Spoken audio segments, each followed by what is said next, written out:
thing is, and for people who have been paying attention to this election, they know that the big game is that if Trump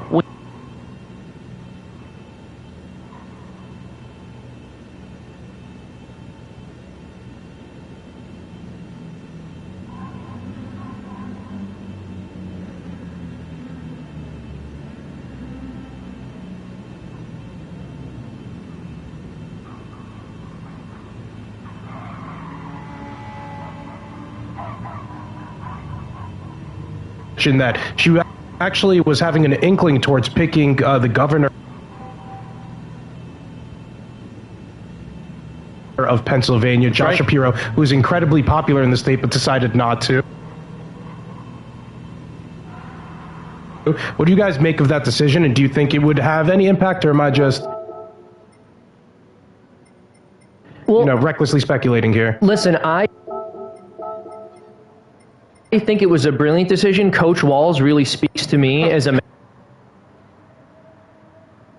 man, and I know every guy I know sees Tim Walz and they go, what a really cool, manly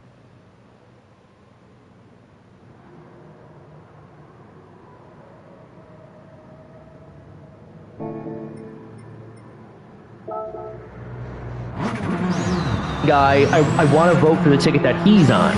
He can run a mean pick six, I hear. Yeah, that's exactly right. What else did he say? The final quarter? He said AOC can run a mean pick six, and everyone started going after him over that. Listen, I don't know it's wild for a coach to say that. Exactly. He was supposed to. He was a have some respect. He did a tour in Italy. Yeah. Remember he said that he did it. He said he had a weapon of war in a war, and it turns out he was in Italy. I think he did wars in China too. What's he doing? What's he doing walking around Italy with a gun for? Well, we did a cartoon. We did a cartoon about that where a journalist calls him out on that, and then it like cuts to having PTSD flashbacks of Italy where he's like shooting his gun, and they're like, "Stop it! You can't do that." Trump's currently got 88 points.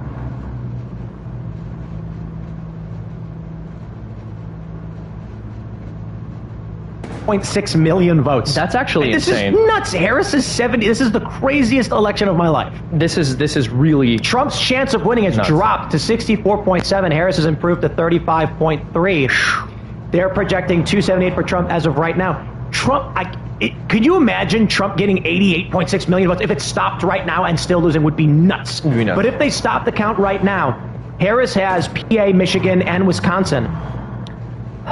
Yeah. Well, yeah. Obviously, the presidential election is the big fish to fry, but there's still a lot on the line with Congress considering how close it is. The path to conquering the House for Republicans, I believe, is through New York, where there's a handful of swing districts on Long Island and right above Manhattan in New York, where if they do swing to the right, Donald Trump will be able to have a majority in the House. The thing is, if the Democrats get a majority in the House, they are almost definitely going to impeach Donald Trump right out of the gate.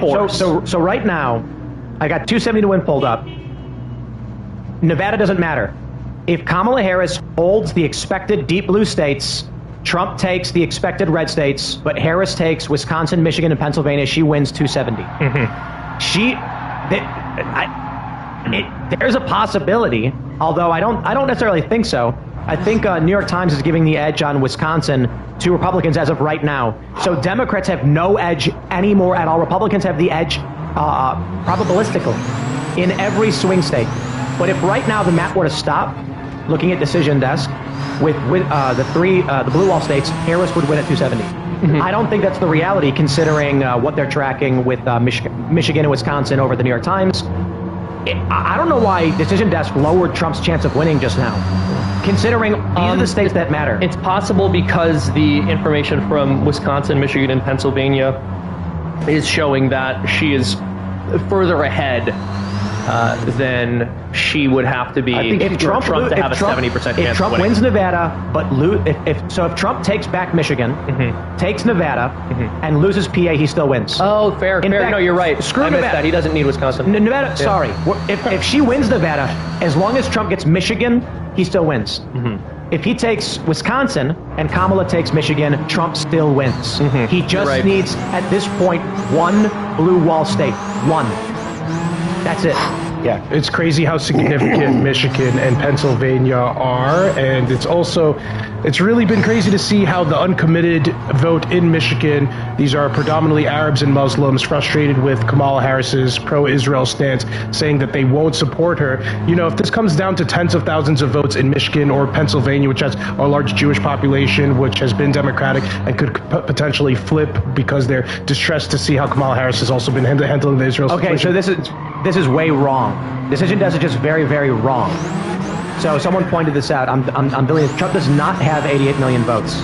Okay, yeah, that's what I was saying. Is it a projection? No, they added an extra 10 million, or an order of magnitude to Florida. So shout out to Spoon Clank saying Florida numbers are wrong on Decision Desk. Population of Florida is 22 million. Yeah, they put 100 million people in Florida. Decision Desk, what are you doing? I'm taking you down. Even saying that I don't think it's included in the thing, because the Decision Desk says that it's 114 million in Florida. That would mean that, Trump only says 89 million. And look, anybody using Decision Desk right now, your data is all wrong. It's all wrong. The numbers are way off. It sounded crazy, and that's why we were so shocked that it made no sense. It's 6 million to 4 million. Decision Desk gave Florida an order of magnitude population. Yeah. So also I think that the numbers they're throwing up for Harris likely aren't true either, just given where the count is at. But did you guys? This is funny. So we were talking about this, the race coming down to Michigan, Wisconsin, and Pennsylvania potentially. The Daily Wire broke this story that Kamala is running pro-Israel ads in Pennsylvania and pro-Palestine ads in Michigan, which is super funny. Just like two different positions in two different states. That's how she's been running. Well, and it's, it's one thing to stay silent about an issue or not run on a specific issue in a state if you think it's not popular. But to take two opposing positions, I don't know. Seamus, what do you make of the uncommitted movement in Michigan that is saying, although we would traditionally be Democrats, because we are so principled when it comes to Israel-Palestine, that we cannot support her because of this? It's an interesting question. One thing that the Democrats have always relied on is being able to import immigrants who they believe are going to vote for them as long as they give them welfare benefits. And I think that they're starting to learn, especially when we're discussing the issue of Israel and Palestine, they're not going to side with establishment Democrats because they're not going to side with Israel. And so when you look at Muslim voters in general, one of the interesting things is even though like migrants, and especially migrants who tend to be welfare recipients, are going to vote Democrat, and even though I am in no way, shape, or form like celebrating the growing influence of Islam in America or anywhere else, the reality is these are not liberal people, right? Like,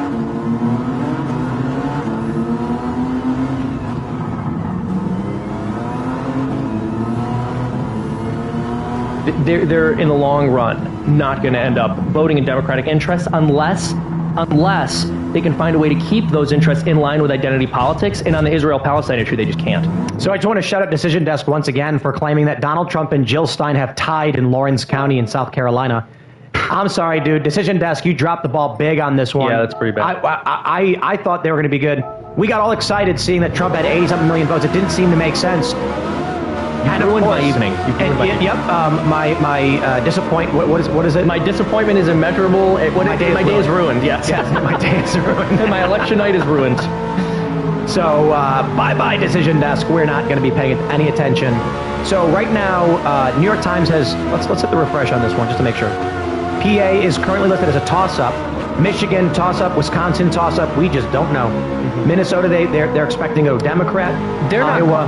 A number of sources have called North Carolina already, but it looks like they aren't. Look at this. Kamala Harris is winning in Iowa. Seltzer was right. I'm kidding. Stop. Here's the shift from 2020, Matt. Take a look at this. This is amazing. This is what we were looking for earlier. All of these areas, look how much has moved to the right. Wild. Massive. The West Virginia, Appalachia, strongly. You know what? I think that may be J.D. Vance. That's massive in Appalachia right there. A huge shift to the right. Yeah, no, I think you're right. Look, J.D. Vance was a great candidate, and at the beginning, a lot of people doubted him. They thought that he was, somebody who Trump shouldn't pick on the basis of the fact that he initially didn't like Trump, and also, B, he was perceived as being too far to the right. He made some comments that were offensive, and it was also obvious that J.D. Vance is more of a true believer when it comes to right-wing thought, as opposed to Trump, who's more of a moderate. But man, I mean, he's really turned out to be a phenomenal pick. Really turned out to be a phenomenal pick. All right, Mark Green wins re-election to the House in the 7th. You know, it's funny. I mean, we could go through all of these House victories. There were a lot that are coming in. You can see them all popping up, but no flips. Mm-hmm. So what we're really looking for is these swing areas and to see the incumbents lose. And so there's, you know, I mean, Rashida Tlaib, she's winning in her district. Surprise, surprise. Let's see if we can look at any other. Right here, we got 2% of the vote in District 13. The Republican is currently winning, but it's minimal, beating the incumbent Democrat. So we will see. Ian's back in the House. What's happening, homie? What did you learn, Ian? So many things, Tim. I learned about multi-dimensional artificial intelligence, 1,500 different dimensions. Were you actually talking to people in the it was phenomenal. He was in the corner alone. Met the girl that was the lead in Lady Ballers. She's super cool. Okay, cool. We talked to the guys that run the sports show here at Daily Wire. Blaine, epic. Humans out there, man, what a party. Shout out to Daily Wire for hosting this thing, too. This is incredible. I don't like the idea of the multiverse AI. That sounds terrible. Dude, multi-dimensional artificial intelligence vectors. So basically, you've got all these different things that it's like, well, why the thing? Well, why the thing? And that is the issue that will decide the election. How the thing? There's all these different ways that it could be on top of each other. 100 years in the future, they're like, he was a visionary. And so they can use no one understood him. They can use binary to do the math super fast because there's so many dimensions of like, how does it do the thing that it does the thing to do the thing to do, like, how does it, anyway. Well, I don't know. What'd you guys learn? Right now, Kamala Harris has 99 electoral votes. Donald Trump's 178. Trump doesn't have 88. Decision Desk has wildly bad data. And we saw 88 million votes for Trump so far, and we were like, whoa, turnout must be massive. Like, how could I heard that, 87 million. I was like, wait, isn't that more than Yeah, exactly. half the country already? And it's like halfway through the night. It's more of what Biden got. Right. When you factor in 30 million people in California, we're like, wait. And then someone super chat is saying they gave Florida 100 million residents. And I'm like, dude, I am not using Decision Desk anymore. I mean, at this pace, it will. Any big states? Did any big states lock in? Trump won, so they've called it for North Carolina, but New York Times has not. So Decision Desk did, but actually, I think we also had someone else may have called North Carolina too. Because I think was that just Decision Desk? I saw other places there on the television out there where they're projecting election results for the party. I noticed that North Carolina was called, and I think that was a different source, but I could be wrong. Dude, Decision Desk has been bad all night. This is embarrassing. They're probably freaking out over there, and they're like, "Oh my God, this was our one big moment. They just shut us down." North Carolina, I believe everyone is basically saying Trump has won North Carolina. Yeah. Certainly. But the New York Times is taking their sweet ass time. Yeah, of course. They should rename their news site "Sweet Ass Time." We're last. But let's see. Is the AP? The AP's got results up too. But who are they using? Are they using Decision? If they're using Decision Desk, I'm just like, get out of here. But the AP is usually just the AP, isn't it? So I don't think they've. I don't think they've called North Carolina for Trump just yet. When do polls close in Arizona? Look that up. Oh, dude, we're going to be up all night. Yeah, it's going to be a long one. Who knows? Fox News may call them early. Holly Market has Trump at 79.7% and rising. Boost. That is the highest I've heard all night. Yeah, I mean, that's the highest of the night. It's not the highest it's been, though. Like I said, don't get your hopes up. He was up 90 in 2020. Okay, I just have PTSD. So everyone's saying Decision Desk just fixed it. Yeah, okay, beautiful. They fixed the numbers. 54. I'm all about those second chances. Trump has 54.9 million votes. Listen, we're in a good spot. Oh, that's a lot of votes. What's Kamala Harris have? 44.6. Yeah. Florida does not have 100 million residents. Apparently, they say it has 70 million residents. Right. I don't think they fixed it. They're counting the illegals. Right now, Decision Desk. What is going on at Decision Desk? Can you not input integers? It's 40 million to 30 million? Florida, is it man, shoulder to shoulder over there, huh? You want to add? The actual numbers, according to New York Times, is 6 million for Trump, 4 million for Kamala Harris, with 95% reporting. Decision Desk, guys, are you watching the show? Look at your numbers. What is going on? 40 million votes for Trump? Yeah, dude, this is miserable. Well, right now, the New York Times, which is we all know is my favorite news source, is giving Trump a 69% chance of victory. They're saying it's likely he'll get 286 electoral college votes. So he's ahead there. Listen, I agree with you. We're not there yet. We're not there yet. But I think that's better than Kelly Ayotte won in New Hampshire as the governor, so she was the Republican running, and her opponent conceded. So that's good. The Republican just won but she's the incumbent. No. The incumbent was Sununu. Right. So that's a flip. Well, no, I mean, no, he was a Republican, but so it was Republican versus Republican? No, he wasn't running again. She was running, and her opponent conceded, so. Okay. So not a flip, but Republicans have held New Hampshire. Did Trump carry Mark Robinson across the finish line in, I believe, North Carolina? Because I think he was running for governor there, and he had that scandal, and people were scared that was going to drag Trump down, but it looks like Trump's going to be able to overcome that, and Republicans are going to benefit off of some of Trump's coattails in some of these elections, so it seems. Right now, the New York Times, the possible spread it has for Trump is 224 to 341. And of course, 341 the New York Times is unlikely. Yeah.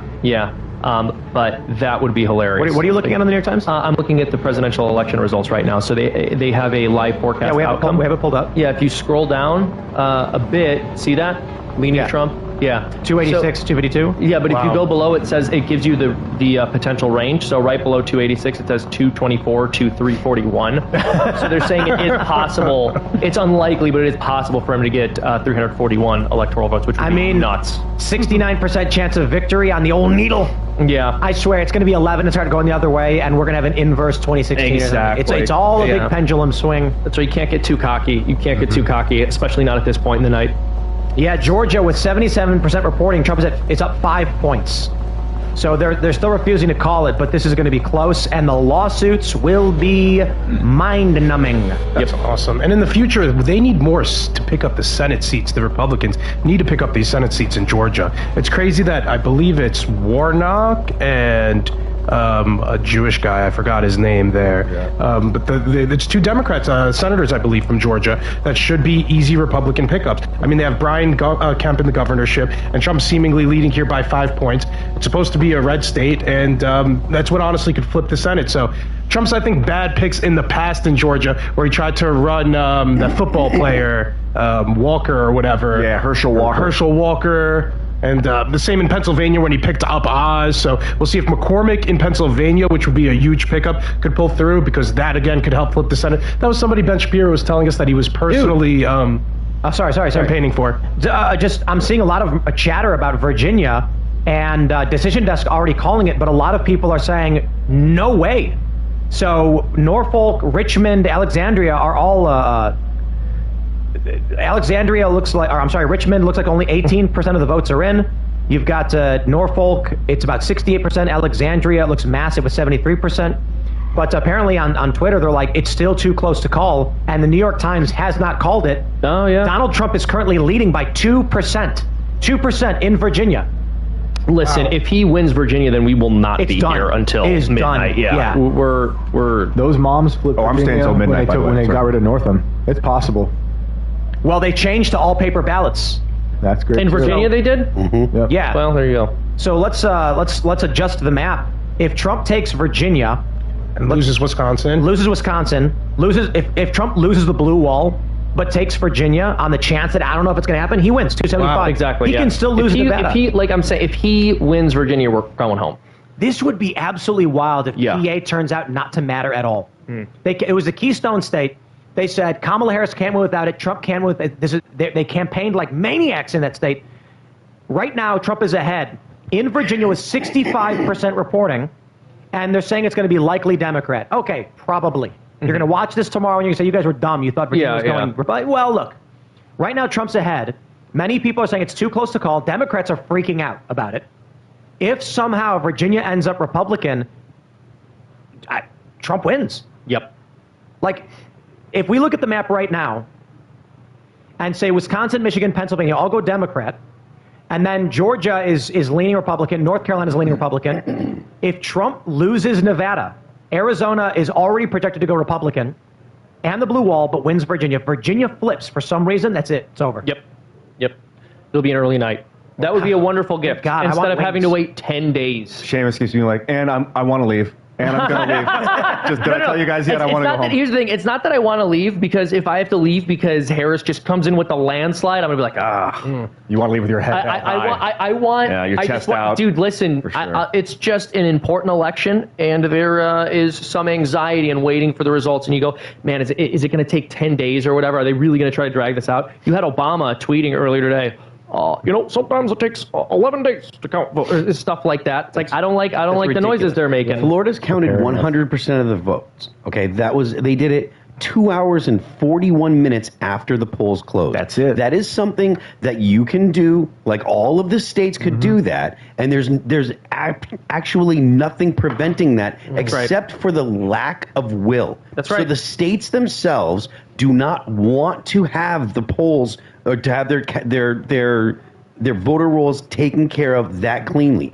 It is because of a lack of will and a lack There's a few things at play here, though. For example, in Pennsylvania, they choose not to open any of the mail-in ballots before Election Day. But that's a choice. one of the thing. That's ridiculous. These are. But the point that I'm making is these are choices. The fact that it takes this long is a result of decisions, not inability. That's right. Not a preventive. Not something preventing it. It is active decisions by the people that are actually counting the votes. And if they wanted to do this, they could do what Florida does. Take a look at this story from Newsweek from 2 days ago. Donald Trump's support from black voters plunges, new poll shows. Man, and then read this one.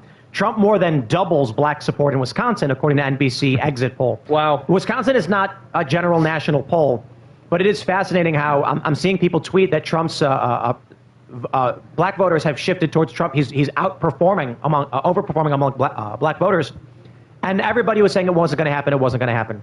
Did Florida fix the decision desk? Still has not fixed their busted data. There was a BLM leader who voted for Trump.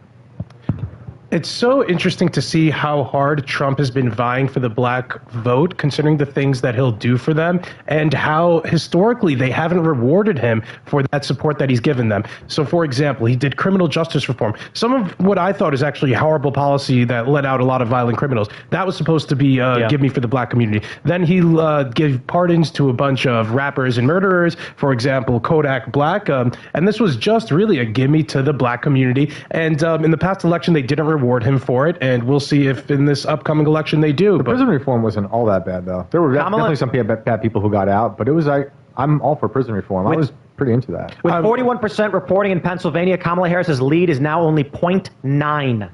Donald Trump is closing the gap easily in PA, with Philadelphia and Pittsburgh already having largely reported. Wow. So we're still waiting for Clearfield County. And a lot more to still come in from many of these rural counties. Philadelphia's at 32% reporting, and it's shifted. It's 80% for Kamala Harris. So we will see this. No idea, but I believe the New York Times is projecting that PA is still in slight. I believe it's slightly to the right, but we'll see. What do we got here over at Pennsylvania? Is a 59% Republican likelihood of winning. So this is massive.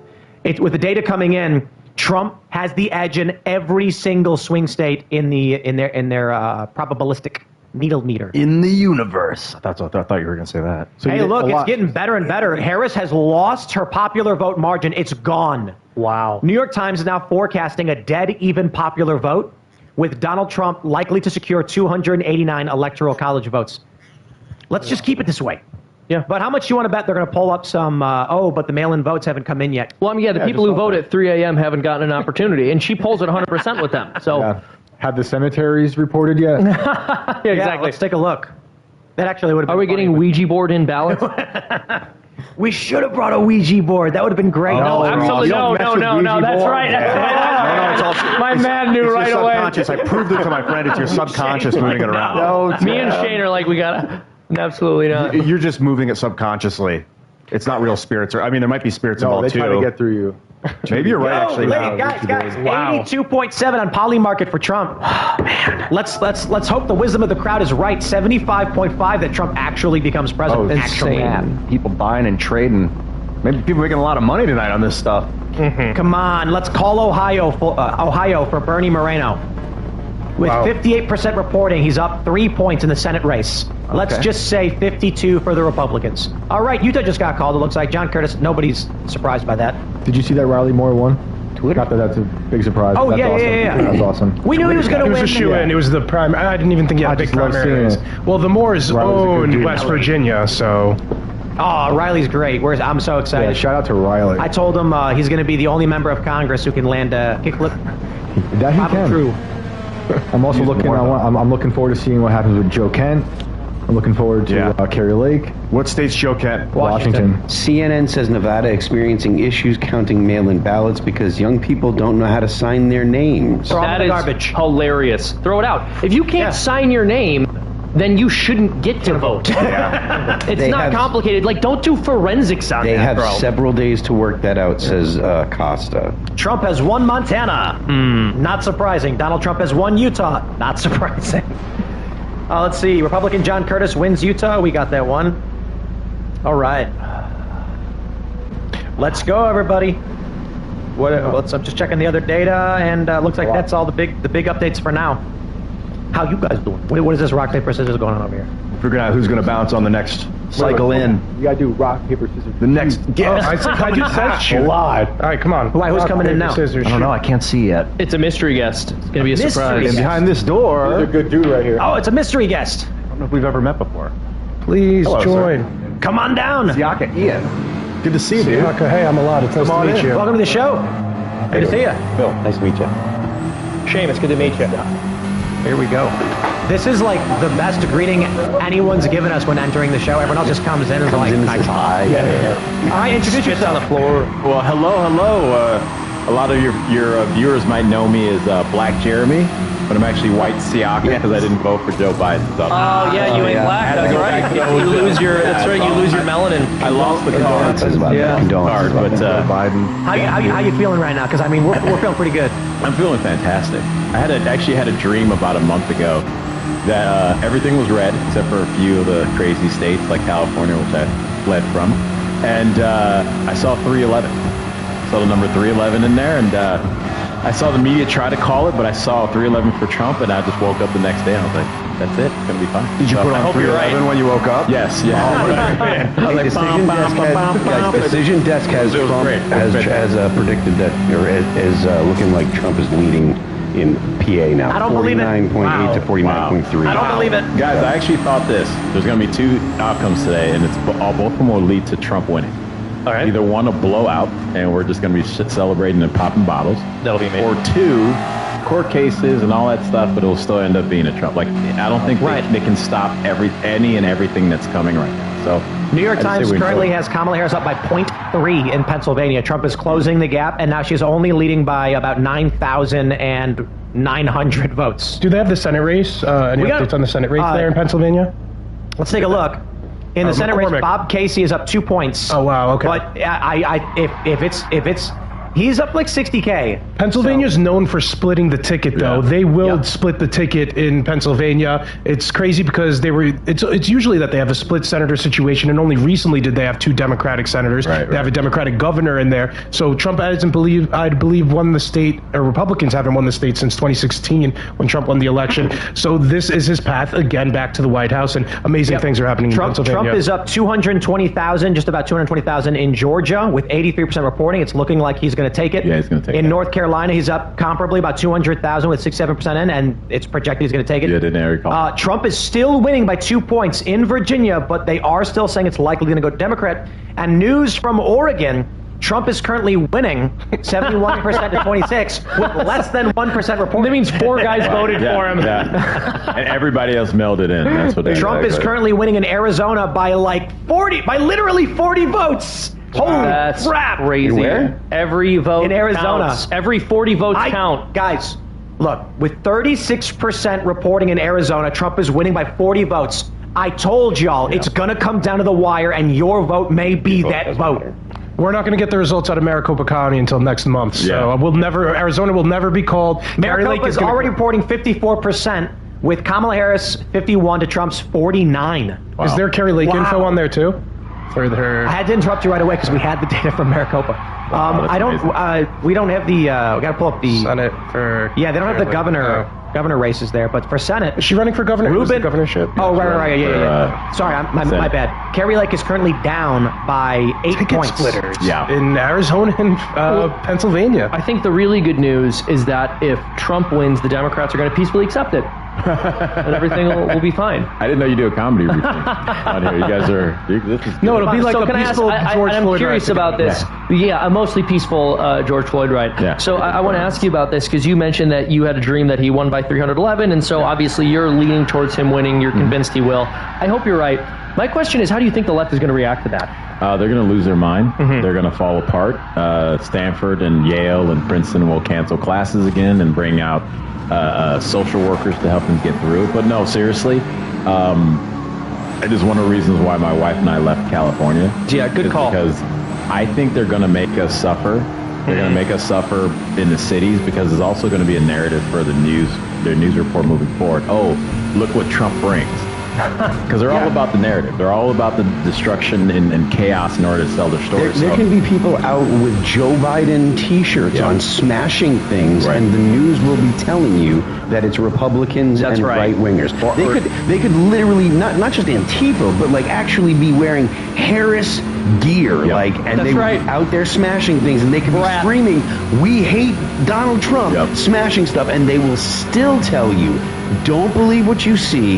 It is Republicans and the right-wingers out there doing it. It is not. They've never even mentioned the left. Well, and they'll make it seem like this is the mood of the country because of Trump. Even if it is the left doing it, they'll try to sell you like if it wasn't him, none of this would have If it wasn't for Trump, this wouldn't happen. It would just be peace. Even though, and I've said this a million times, Donald Trump is a symptom of what's going on in the country. Donald Trump is not a cause of anything. Donald Trump is a result of what is going on. Donald Trump is a result of the political climate in the United States. He's a result of the Tea Party not being treated with respect. He's a result of the Tea Party, coming out and protesting peacefully and cleaning up after themselves and being called all the names in the book because of it. And so they said, we're going to stop worrying about electing the nice guy. You brought Mitt Romney, the most milquetoast, most polite politician ever. And they called him all the names that they called Donald Trump. And so the Tea Party said, we don't care. Donald Trump is now the favorite for the popular votes. Wow.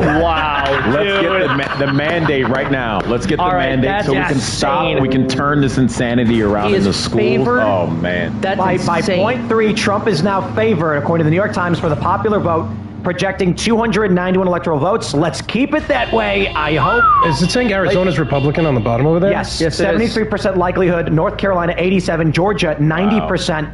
PA is now 60%. Ladies and gentlemen, if he gets Pennsylvania, it's late.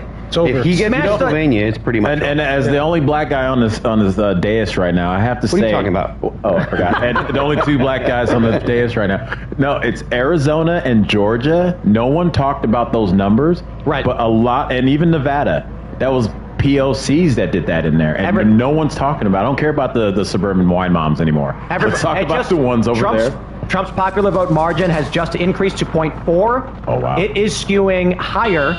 So smash that like button. I would share the show right now wherever you can. Everybody watching, share the show on all social media. Get everybody to jump in. We are tracking this. New York Times has Trump's chance of winning at 77% right now. Wow. The needle is moving. Wow. Dude, I cannot tell you how amazing and hilarious and cathartic it would be for them to not even be able to blame the Electoral College. Yes. If he gets the popular vote, that is going to be incredible. Now, to what you guys were saying earlier about the fact that when there's violence from the left, if Trump wins, they're going to blame him. This comes right from their playbook, and I was talking about this earlier tonight. One bit of rhetoric that they have that's been very useful for them over the past 5 to 10 years as people have begun to really see through their shenanigans is whenever you bring up an irrefutable point that's very effective rhetorically and looks really bad for them, they go, well, you can't say that because someone who believes that called in a bomb threat somewhere or shot somebody somewhere. So if you Republicans, yeah, sure, that's a knockdown argument against my position. Yeah. But if you say that, people are gonna get shot or bombed. It's dangerous. Donald Trump has taken the lead in Pennsylvania by 0.3 with 666 million votes to Harris's 1.6. Seamus, you hear that? 1.666. He'll get more. I told you boys to get out and vote. What was the percentage on It's a that? different I'm sorry, 1.3. My bad. Oh, sorry. 1.3%. I jumped the gun on How that many one. percentage? God is real. We have an Amen. update. It is updated. Trump is leading by 1 point with 1.718 million to Kamala Harris's 1.655. So I'm gonna he's echo. going to win. He's winning bigly so far. Bigly. What you guys are saying about street violence, Mike Benz, we had him on the show a few weeks ago, and he was talking about like basically the State Department's playbook, what they'll do in other countries, how they'll send in like the Maidan protests in the Ukraine. They'll have these people uprise against the government that they want out of power, and then they'll call them freedom fighters in the news, and this violent, eruptive mob will basically destroy the country, and then they'll say, see what your president caused? Yeah. Get him out of, and then the people will start to hate their president.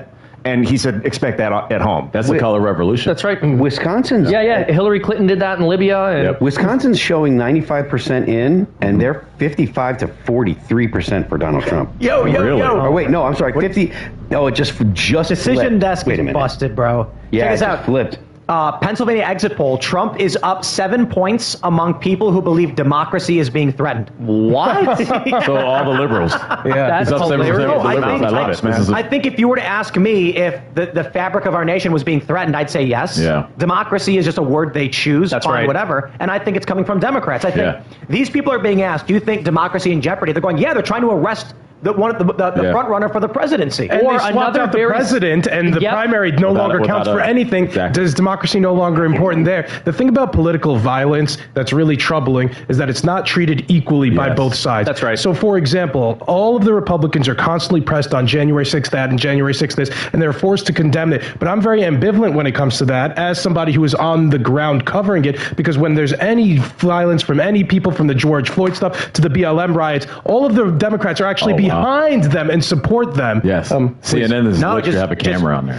The New York Times has Trump at 79% chance to win. Oh my gosh. So while BLM and George Floyd riots are the voice of the unheard and therefore justifiable, none of that can be said allegedly Exactly. for January 6th, and everybody, it has to be widely condemned. Although, why isn't January 6th the voice of the unheard? That's Why are they right. dealing with That's what I their said at the valid time. concerns that they have? And obviously there were some bad players involved bad in January actors, 6th. But as somebody who was there, that was less than 1% of the people, and I think it's too broad of a brush to paint, as opposed to somebody who also covered the George Floyd riots, where most of the people there were participating in violence. And what did the Democrats do? Take a knee and put their hand Hands up up. in support of them. All right, Bitcoin is currently at 74,811. Ooh. Oh. So whatever that means, Bitcoin's at all-time highs, and everyone's. That means they know America's open for business, baby. Let's go. Let's go. We got Ron this. Paul tweeted at Elon, "I want to work on Department Yeah. of Government Efficiency."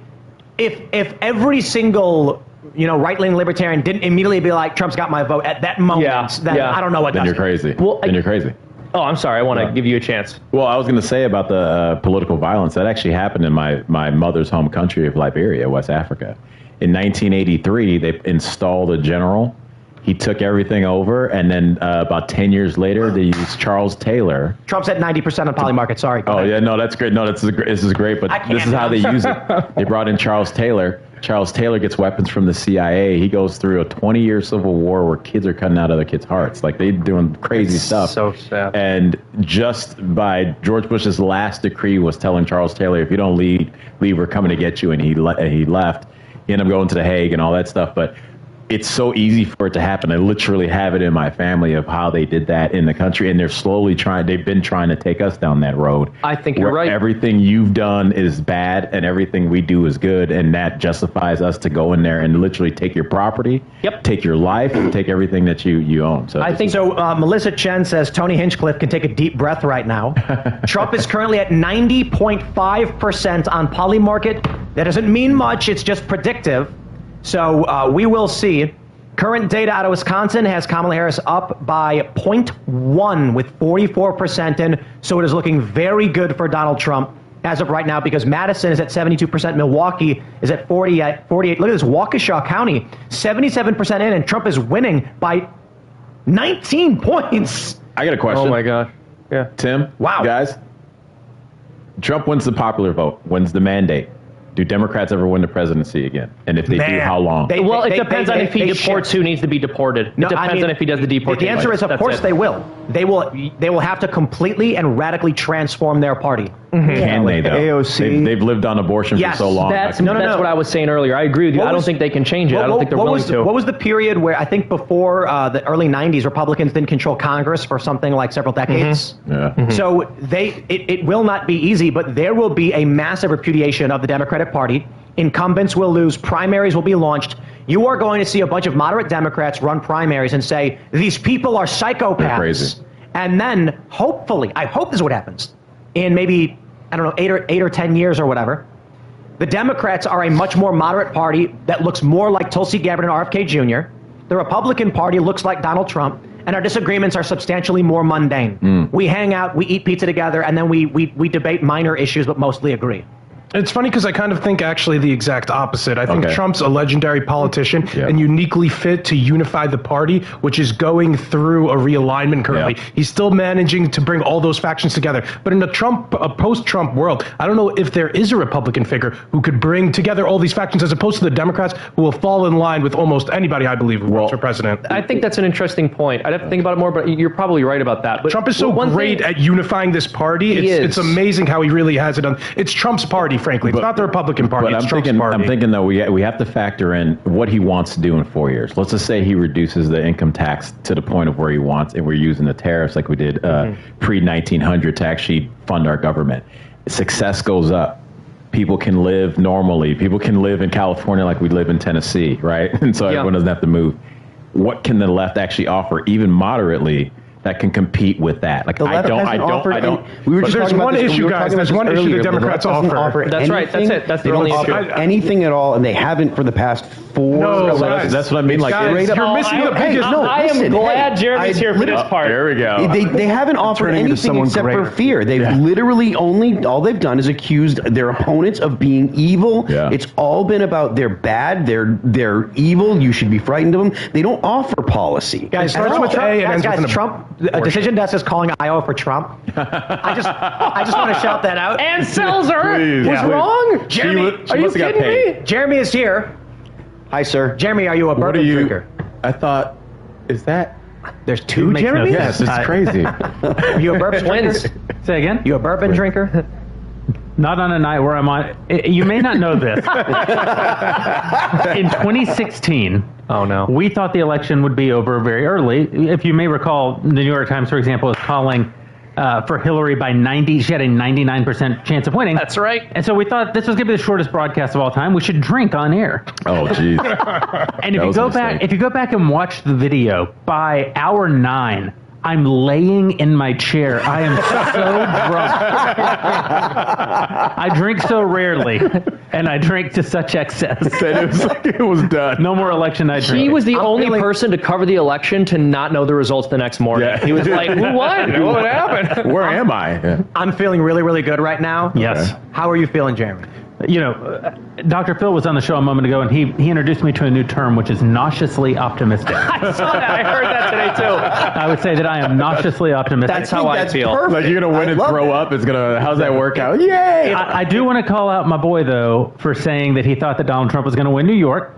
I'm going to say, optimism can carry you far. I said I wouldn't be surprised. I said I wouldn't be surprised. Yeah, fair enough. The way things were moving, I wouldn't be surprised if big capital I and F, he won, and it didn't happen. It's okay. I put $1 on it. This election was probably always going to come down to the Rust Belt. It's obviously now coming down to the Rust Belt.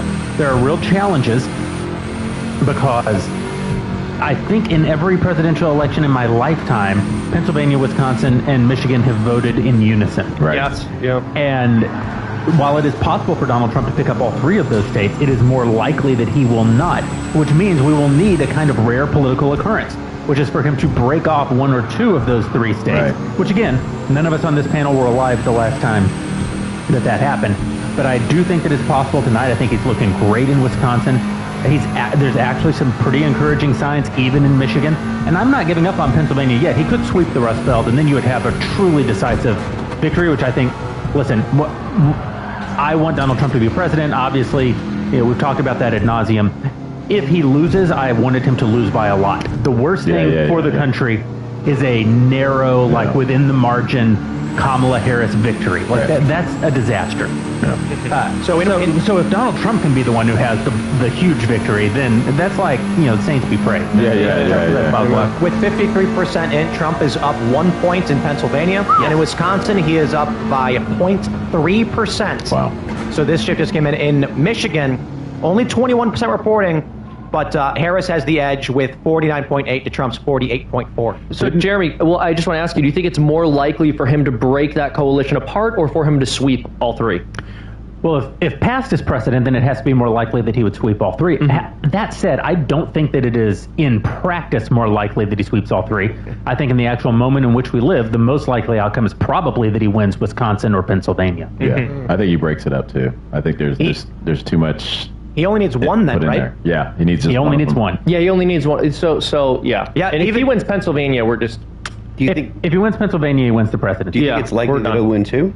He could lose. He could lose. So right now, based on the numbers we're seeing, if Trump just takes any one of the blue wall states and loses Nevada, he's won. That's it. Wisconsin being the smallest of the three, he still gets 272. He still gets there.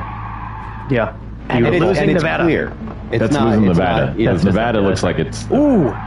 New York Times is pushing it a little bit further. 80% chance Trump's going to win. Projection is 296 votes. Now listen, I do want to say, like, this exact needle said 99% Hillary. So in a way, watching it move toward Trump throughout the night is like my one cause for concern. It's sad, yeah. Yes, but they didn't start the night with the needle. Right. And because they were horribly embarrassed the last two times. Jeremy, I wanted to ask you, so it seems like the two swing states that are going to be most crucial here are Pennsylvania and Michigan. These are both obviously states that were dealing with the Israel-Palestine issue in a tangential way. So in Michigan, they had the uncommitted vote. And in Pennsylvania, there's a large Jewish population. Kamala Harris famously didn't pick the Jewish governor, Democrat there, who's very popular, Mr. Shapiro. Not your Ben Shapiro. What do you think of these two states? Is that the most important issue, or one of the issues that's really moving the needle there? Is something else that we should be paying attention to? And what do you think about Israel playing a role in these two states as a political issue? In fairness to Kamala Harris, I think it was very important that she secure the Minnesota vote. That's why I said Walz was a great pick. As a man, you look at him and you go, "This is a really cool guy." He's really soft around the middle. Speaking to me, exactly. Yeah. No, listen. I do think that the Gaza, the Palestinians of Gaza massacring 1,000 Jews and actively holding Americans hostage. Listen, the last time Americans were actively held hostage during a presidential election, Ronald Reagan came to power. You had one of the great victories, Republican victories of the second half of the 20th century. And then they were immediately let out. Yeah, it's remarkable. It's remarkable that we don't talk more about the fact that there are Americans being held hostage, and the reason is because it's so bad for the Democrats. It's so bad for Joe Biden and therefore Kamala Harris that this is happening. Obviously, the fact that Kamala couldn't bring herself to choose the swing state governor, who's very popular in his state, to be her vice president simply because she couldn't be seen to be cozying up to Israel, I do think could wind up being, part of what cost her the presidency. Now, Michigan's slightly different. Michigan has one of the largest Muslim populations in the country. It takes a much different position on that particular conflict. I don't know that we can say that Israel's seven-front war that they're currently fighting, which I very much support, is going to be decisive. I think far more likely what you're going to see in the Rust Belt. The reason we've said for years in this country, as goes Michigan, so goes the country, is because Michigan represents core American industry. It represents kind of the American economy. We call it the Rust Belt because it's where industry happens. You have the steel mills of Pennsylvania. So I think these are the people who are sort of the most adversely affected by the economic policy of the Biden-Harris administration.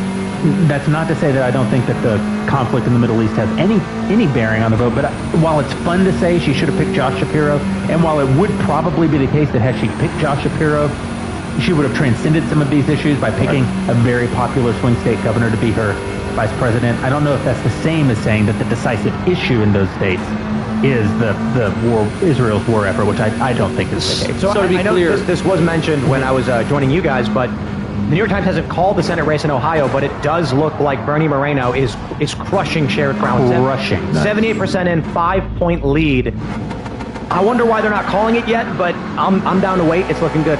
You can't emphasize enough how important it is that we control the Senate, and I think it's becoming more and more clear that we will control the Senate even if we lose the House, although I'm hopeful about the House. At the end of the day, though, if we lose the presidency, it will be essential that we have the Senate so that we can stop the Harris agenda. Absolutely. If we win the presidency, it will be essential that we have the Senate so that we can advance the Trump agenda. The Senate is the key to everything. It's the key to either approving or not approving appointments, judicial appointments, ultimately passing legislation. This is huge. Big. I mean, 80? New York Times is now projecting a 0.8% advantage for Trump on the popular vote. Oh my goodness. And Michigan. That will be a good day. That would be it's going to get to one. Michigan is What time is already it? red. That was we got another probably 20 minutes. That probably hit about 1%. Yep. Or Jeremy, I also 0.1. wanted to follow up with you. So in Pennsylvania, it's a really interesting state because there are a lot of people who split the vote, and they historically usually have one senator who's one from one party and one from another. So while Trump's leading in Pennsylvania, McCormick, I believe, is losing in the race to Casey, I think it is.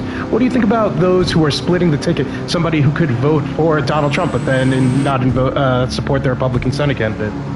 You know, it's a really interesting thing. I think McCormick is a very strong candidate. It'll be a real shame if he doesn't make it into the U.S. Senate. That said, splitting the ticket is such a peculiar thing. And there's been this big movement, particularly among supporters of Israel, to say you should vote for Donald Trump to be president because it's in Israel's interest, but you should not vote for the Republican to be in the Senate because the people saying it are still broadly left, and they're typically secular Jews who are politically left-leaning, but who have seen since October 7th something that they didn't think they would see in their lifetime, which is the importance of the American presidency for the security of Jews around the world. And so it actually may be a point in favor of your position that you took a moment ago, that maybe the Shapiro choice is more decisive. Maybe the Gaza war is more decisive. I think that would be one possible takeaway. A couple of other contributing factors. Also, Pittsburgh was the location of a horrible mass shooting at the Tree of Life Synagogue. The Jews there are a lot of Jews in Pittsburgh. There's a large Jewish community there. They have historically been left-leaning. But things like attacks, anti-Semitic targeting of themselves, seeing these chants that are coming out of some of these anti-Semitic protests that we're seeing around could switch them over. And Pennsylvania is a state that swings by a few tens of thousands of votes. So it's also interesting how pro-Israel the Democrat senator there is, John Fetterman. He's one of the most pro-Israel senators of either party, frankly. So dynamics at play there. We were all overly excited. We knew this was going to happen, but Harris is now leading in Virginia. But one could hope. A lot of people were saying online it was called too early. And there was a chance Democrats were actually freaking out.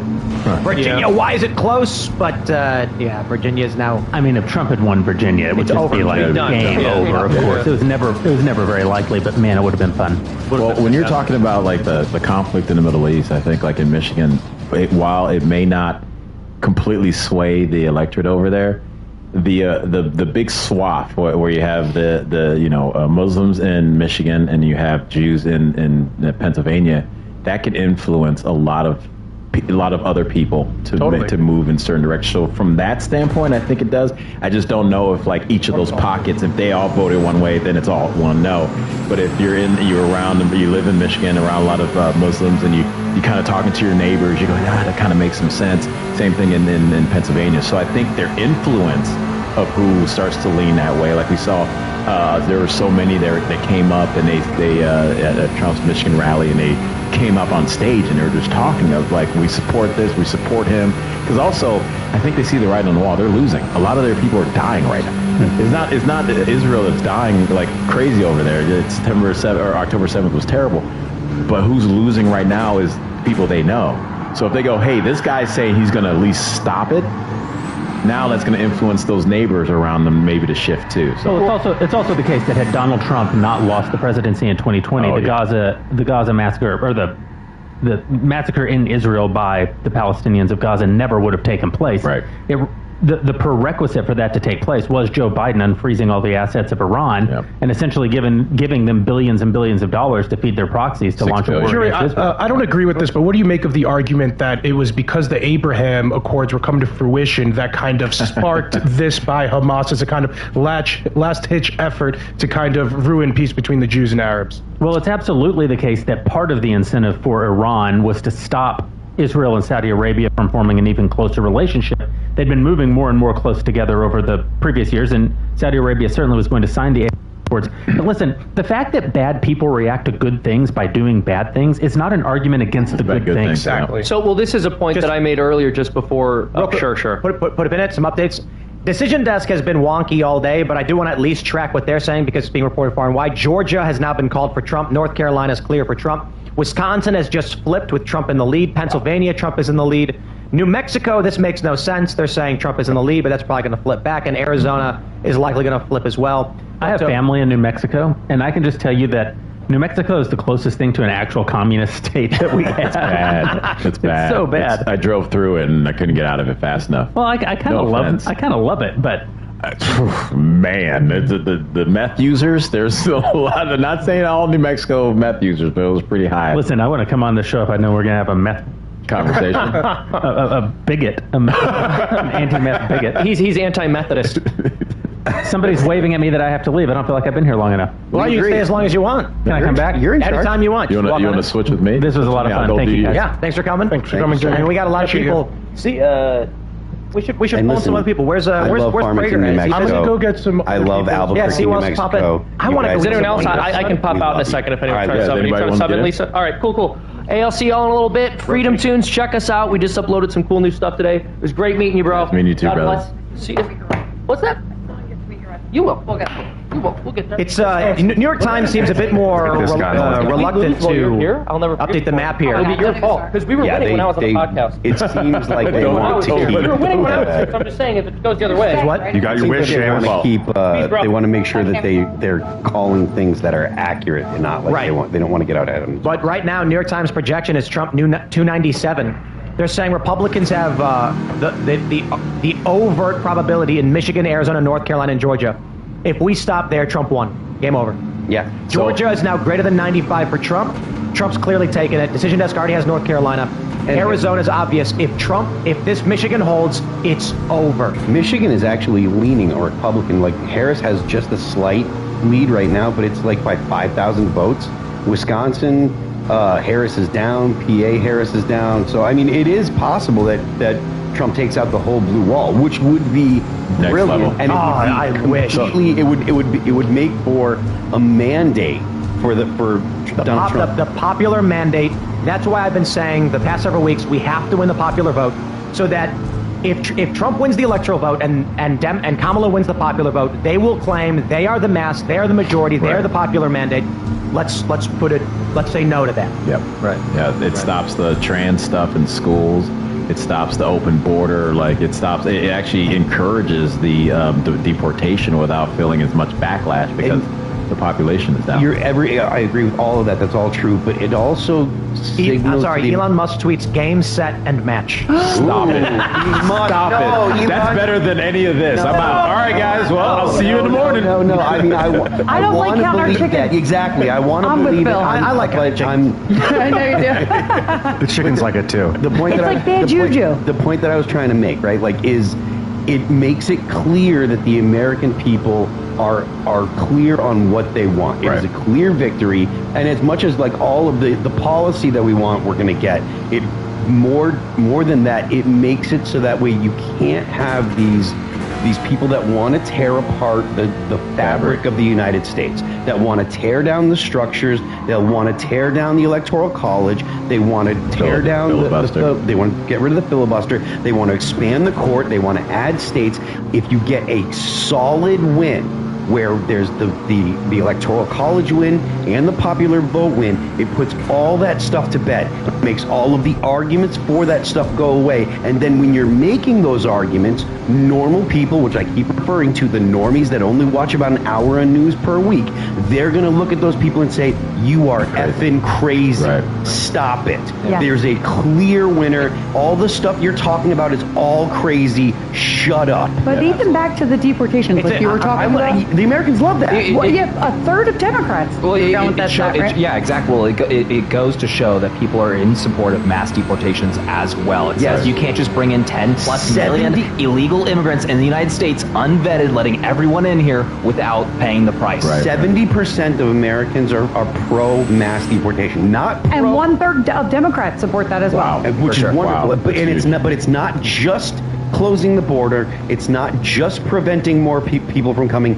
It's actually doing the hard thing, which will be hard to stomach, honestly. There will be times where it sucks to see, where you round people up that are here illegally and deport them. I don't think it would honestly, be rough. well, the point is, with that kind of popular support, Yeah. you can do it, because there will be times. Remember, listen, I'm old enough to remember Elon picture going around. The guy's got his kid, and there's a dude with an MP5 grabbing the kid. But is that worse than what happened to that 12-year-old girl that went to the store and got? I'm only making the point that those are the things that you're going to see. I'm not arguing. Well, it's not worse, but what we know the media we're playing against. Yes, and they barely talked about that 12-year-old, but they will put that everywhere. It's undeniable that public support will drop if that stuff starts. Yeah, right? but then it's undeniable. But I think the way that they roll it out needs to be careful. It needs to be almost go for the gangsters first. It almost needs to be low key, but it also needs they need to take it step by step when it comes to mass deportation. But then we need people like Tim and Rogan and everybody else who's obviously shown through this election cycle that mainstream media isn't the way to pull up those other events that have happened and say,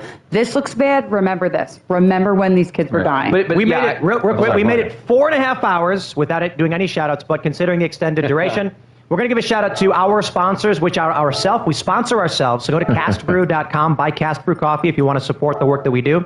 Appalachian Nights is my favorite. We got Ian's Graphene Dream Low Acidity. And, of course, everybody, step on Sneck and Find Out skateboards are back in stock at boonieshq.com, and also the boobies are still unfortunately sold out. But shout out to ourselves. We sponsor ourselves. If you guys want to support our work, that's always available. And head over to timcast.com, click Join Us, become a member. We have a Discord server with tens of thousands of people where you can meet, make friends, interact. There's pre-shows, there's after-shows. Monday through Thursday at 10 p.m. we have a members-only show where you get to call in and talk to us and our guests. Special election night, so we're not doing a members-only, of course. Become a member at timcast.com if you'd like to see the work that we do. And castbrew.com, Boonies HQ. Let's get back to what were you guys saying? I could use a little Cast Brew right now. Anybody can run out and grab a little cup. Thank you so much. Kellen's giving me the thumbs up. Give me more than one there, Kellen. Actually, here it's probably a slew of coffees if possible. It's probably Black Rifle here, but Black Rifle coffee for the cool win. Too. We like them. Yeah, shout out castbrew.com. I got Ian Crossland's Graphene Dream. It's low acidity, which is very good for you. A lot of times coffee can make you get acidosis, you know. I can't do it. I've been going through it lately because I've been drinking a lot of coffee. So all right, now to segue away from our shoutouts, we have this from the Needle. The Needle on New York Times: 84% chance that Trump wins. Projection is 297 votes. Michigan looks like Michigan shifted a little bit back to toss-up, but it's still 65%. And Trump needs one of those blue wall states, and he's got the advantage by 12, 13, 14, 15 points probabilistically in each one. So tremendous. Question. Yes. I know we're talking about what we're seeing right now, and I know everyone has a little PTSD from 2020. Yep. As we're having these discussions, as we're seeing the numbers shift and we're seeing all this stuff come in, are we calculating the possibility of these mail-in ballots moving the needle the other way, or is it too far one side and the other? I believe many of them have come in already, but it is not being factored in the way that it was in 2020. 4 years ago, they were all saying, hey, hold on, we're sitting on these ballots. They're not doing that right now. Additionally, you have the Fifth Circuit Court ruling out of Mississippi. This is the Fifth Circuit Court lawsuit in Mississippi. That federal court ruled ballots received after Election Day are illegal to count. That's right. So if Democrats do try to pull off a 3 a.m. mail dump just arrived, Republicans will sue, and likely Supreme Court will kick that out. Okay. It's bad news for this country if that happens. Right. Because that means the Democrats will claim they won the Electoral College and the popular vote, and Trump stole it with his cronies in the Supreme Court.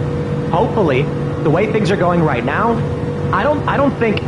The New York Times, look, they just increased it to an 86% chance to win for Trump with a 0.8 popular vote. If Trump wins the popular vote and the Electoral College, holy crap, they just... Okay, so the New York Times just shifted from toss-up to lean Republican, Wisconsin and Michigan. Wow. Wisconsin and Michigan. And Michigan, wow. It looks like it's going so well for Trump that by the end of the night, it may be a Trump winning by such margins. They can't. Nothing matters. Yeah. I just got to emphasize, we are a country at war right now, whether we want to admit it or not, in the Ukraine, and this whole Israeli thing, we need to treat it as such. The commander-in-chief is in severe danger at all times and should be treated like really, really, really take this guy's life seriously. It is super important right now. We're a country at war with ourselves, too. I was just going to say the same exact thing. It's going both ways. There's people outside, but there's people in here.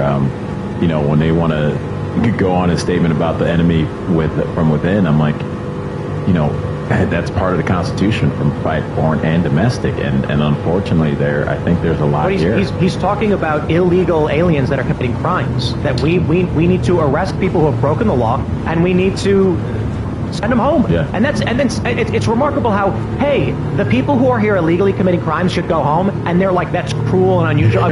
Just get them a plane ride or a train ride home. Get them out. But I do have this from CBS News exit poll in Michigan. Younger voters age 18 to 29 are narrowly going for Trump right now. The deficit for Harris is in large part to younger men in Michigan who are more for Trump.